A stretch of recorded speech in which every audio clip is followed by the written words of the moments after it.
Support for Colorado Today comes from Credit Union of Colorado. With access to over 30,000 ATMs and a mobile app, they're dedicated to offering the services of a big bank with a heart. Learn more at honestlygood.org. Support for Colorado Today comes from Safeway, offering convenient delivery and free pickup to help with the busy times this holiday. Online customers enjoy the same prices, deals, and rewards as in-store. Get started in the Safeway app or at safeway.com. Over the weekend, two huge pileups shut down I-70, one involving 20 cars and the other 30. Thankfully, no one was seriously hurt, and hopefully you didn't get caught in it. But the snowy roads definitely played a part. So with winter driving finally here, I thought it's a good time to remind you that Colorado's traction law now applies to all passenger vehicles, even those with all-wheel drive. If you're using I-70 to venture into the high country before the flowers bloom, you'll need proper snow-rated tires or chains when conditions call for it. Otherwise, you risk a fine, or worse. I'm Arlo Pérez Esquivel. Coming up, a massive new reservoir was supposed to secure water for some Front Range communities, but now it's on pause because of uranium contamination. They're still not really sure how much uranium might leach out of the rocks over the life of the reservoir. That's something they're still trying to figure out. Then, after the shooting of two National Guard members, the Trump administration doubled down on immigration crackdowns, targeting both those trying to enter the country and those already here. We must now re-examine every single alien who has entered our country from Afghanistan under Biden. What does it mean for asylum seekers and special visa holders in Colorado? Plus, we take you on an emotional trip to Italy, where some Coloradan descendants of World War II veterans retrace their ancestors' steps. In his memoirs, he talks about the hike being a 9-hour hike. It's Tuesday, December 2nd. Here's the news in Colorado today. A giant new reservoir meant to hold water for hundreds of thousands of households along the Front Range is suddenly in limbo. The project is delayed because of uranium contamination. Water was supposed to start flowing into the Chimney Hollow Reservoir, which is just west of Loveland, last month. CPR's Molly Cruz has been covering the story. Now, Molly, obviously water has been a big deal here for a while. So this reservoir project, what exactly was it supposed to do? Yeah, the Chimney Hollow Reservoir is supposed to provide water for 1 million people along the Front Range. It's a project that's been in the work for decades, and it's really the result of exploding water demands due to population growth. Just to kind of give you a sense of the scale, the reservoir was designed to hold about 30 billion gallons of water. Wow. Yeah, and the dam holding all of that water is the largest built in the country in the last couple of decades. Okay, and to fill the reservoir, where will the water come from? Most of it will be from the upper Colorado River, so basically the portion of the Colorado River that's in the northwest part of the state. And like you said, the reservoir was supposed to start filling early last month. I take it that's where the uranium comes in. So the company in charge of the reservoir project, called Northern Water, detected uranium in the small amount of the water that's currently in the reservoir. After some investigation, Northern Water determined that the uranium was coming from the granite rock they used to build the dam's embankment. So just to make sure I understand, basically this 30 billion gallon reservoir is lined all around with rocks that have uranium in them? Yeah, a spokesperson for Northern Water said it took them about a year to realize there was an issue at the dam. And they're still not really sure how much uranium might leach out of the rocks over the life of the reservoir. That's something they're still trying to figure out. Now, obviously, uranium contamination sounds dangerous. So how concerned should people be? Well, the EPA has really strict standards for uranium contamination in drinking water, which is to say really small amounts, no more than 30 micrograms per liter. Uranium is naturally occurring, but consuming even small amounts of it regularly has been linked to kidney damage, high blood pressure, and reproductive problems. Most people know that uranium is naturally radioactive, But the main danger in drinking water has to do with chemical exposure because uranium is a heavy metal, like lead. Oof, never a good thing to be compared to lead. Yeah, but again, that damage typically comes if you're exposed to a high amount of uranium or exposed over a long period of time. The EPA says that everyone comes in contact with some levels of uranium naturally. That said, water treatment plants can deal with low concentrations of uranium, so Northern Water said its big goal here is to make sure any contaminations stay at levels that can be filtered out. So I want to make sure I'm clear here. Filling the reservoir is on hold right now while Northern Water figures out the contamination.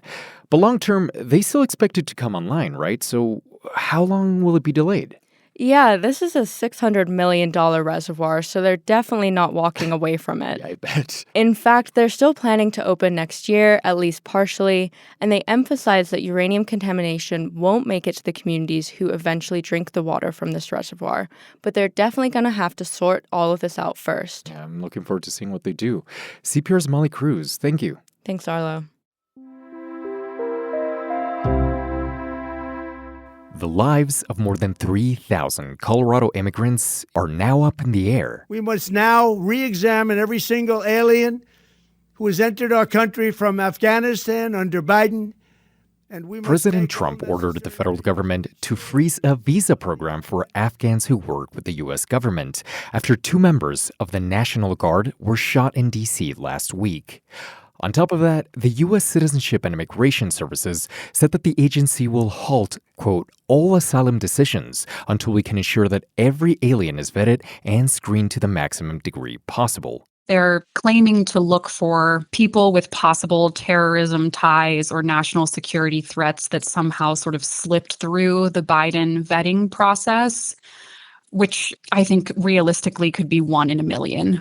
Alex North is an immigration lawyer with the African Community Center, or ACC, in Denver. The community is terrified, and this is not the first time in 2025 that I have had to sort of clear my calendar to do damage control and try to keep them calm and hopeful and believe that things will get better.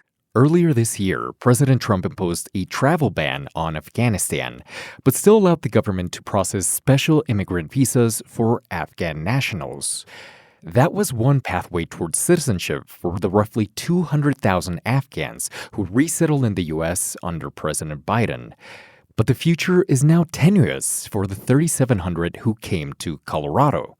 North says that most of ACC's roughly 500 Afghan clients are men who helped the U.S. military fight the Taliban. After President Trump's announcement, they're worried that their family members might never get out of Afghanistan. I have a lot of young girls who are no longer allowed to go to school. They can't walk outside their homes without a male escort.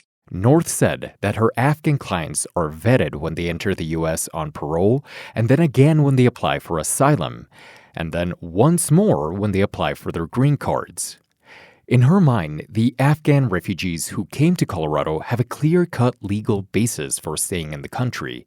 They fled violence and oppression, among many other things. I really think the government is just tormenting this population that I think very obviously under the law has a right to be here and remain here. Still, North said, those men who aided and fought alongside U.S. troops are living in fear about whether they can be deported back to a country now ruled by the Taliban.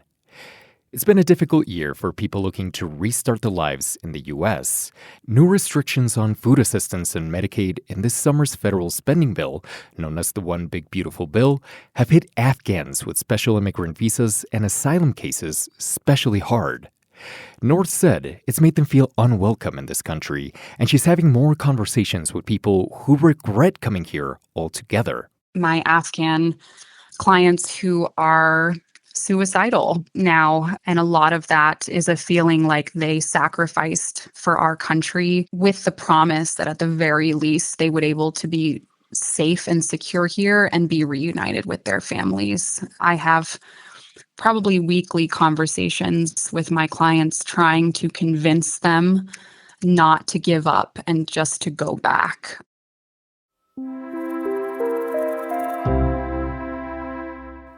This fall, some Colorado families took a special trip to Italy to see some of the places where their fathers and grandfathers fought during World War II, soldiers from the 10th Mountain Division who helped the Allies win the war. He never really talked about his emotions, just the camaraderie that the men had. Peggy Hall lives in Grand Junction. Her father, William Parker, was one of the soldiers. He was only 18 at the time when he took part in the fight to rout German troops from a key location, Riva Ridge. Stina Sieg went along on this trip as the descendants retraced the soldiers' steps. Stina, how was the trip? Oh, it was amazing. The hiking, of course, was pretty hard. So Riva Ridge is in what's called the hill country of Tuscany, but that's completely misleading because when you look up at Riva Ridge, it is so clear that it's no hill. It was nearly 2 miles, pretty much straight up. And it makes sense that only about 24 of the nearly 100 descendants chose to hike it. Whoa. And full disclosure, I kept being passed by people in their 60s and 70s. Peggy Hall was one of them. She's actually hiked all of Colorado's 14ers. And meanwhile, I'm struggling up this trail. I've got my recording equipment. I'm sweating through a dress I decided to wear for some reason. Blood, sweat, and tears. That's what journalism takes, right, Stina? You got to do it. And as I was there, trying to make it up this trail, it really hit home to me why the 10th was training in Vail during World War II. Even though Italy is at much lower elevation, the landscape looks pretty similar, and you have these same imposing peaks. In 1945, the 10th soldiers climbed Riva Ridge in this single-file line in total darkness and silence so the Nazis would not hear them coming. Descendant Peggy Hall's dad was one of those soldiers who helped take the ridge. In his memoirs, he talks about the hike being a 9-hour hike. All the while carrying heavy gear and not knowing that his actions, along with his fellow soldiers, would help win the war within months. How did the descendants feel as they were retracing the steps of their fathers and grandfathers and even great-grandfathers? Oh, yeah. It was emotional for many of them. Susanna Evans Levon from Grand Junction and her daughter Katie Levon from Denver, they spoke with me throughout the trip, and they were there to honor Susanna's father and Katie's grandfather, Hugh Evans. He was a pretty well-known soldier in the division. He told a documentarian about the awful things he'd seen in the war, and also how grateful he was to have gone on to live a happy life with a big family and good career. You have a greater appreciation for all of those wonderful things because of the experience that was just the opposite. And of course, the war was incredibly traumatic for him, but it also allowed him to get to know Italy, a country that he would love for the rest of his life. And actually, the descendants' trip this fall was carrying on a tradition that the 10th Mountain Division soldiers themselves started in the 1960s. Really? Yeah. So Susanna found out that her dad went back to Italy 13 times. Oh, wow. I know. And he befriended local Italians, including veterans of Italy's mountain fighting force, the Alpini. So Susanna was on top of this peak with her daughter, and it was a peak that her father had helped capture in 1945. And at the top, she met this 92-year-old local man who had befriended her dad decades ago. He loved you. He loved you. That's Susanna hugging Franco Torri. They were both in tears. For Susanna and her daughter Katie, this trip was a way to reconnect with their father and grandfather. And even though he was this well-known member of the 10th, and he was even the president of the National Association of the 10th Mountain Division, he never talked about the war with his family.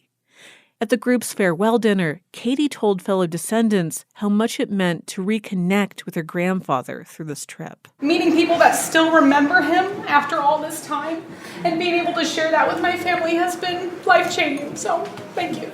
That's life-changing, she said. Katie and her brother and sister are actually going to get a new tattoo of the 10th's slogan. It's a Sempre Avanti, and it's Italian for always forward.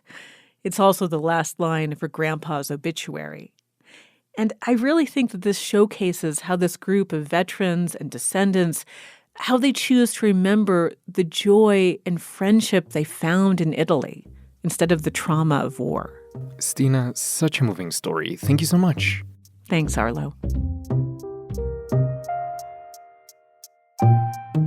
Reporting for today's show came from CPR's Mateo Schimpf. One more thing, you know of Black Friday and Cyber Monday, but in case you hadn't heard, today is Giving Tuesday, and it's a chance to give back to the nonprofits that are important to you. So because you count on Colorado Today as a resource for trusted news, we're hoping that you'll support us by giving at coloradogives.org. While you're there, just search for Colorado Public Radio and your gift will help unlock an extra $10,000. That's coloradogives.org. I'm Arlo Perez Esquivel. This is CPR News.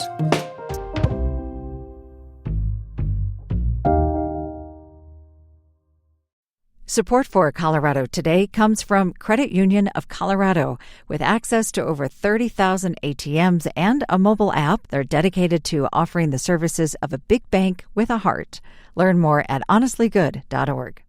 Support for Colorado Today comes from Safeway, celebrating the holiday with fresh local produce, quality meats, and seasonal favorites. Shop in-store or let Safeway do the shopping this holiday season with free curbside pickup using the Safeway app.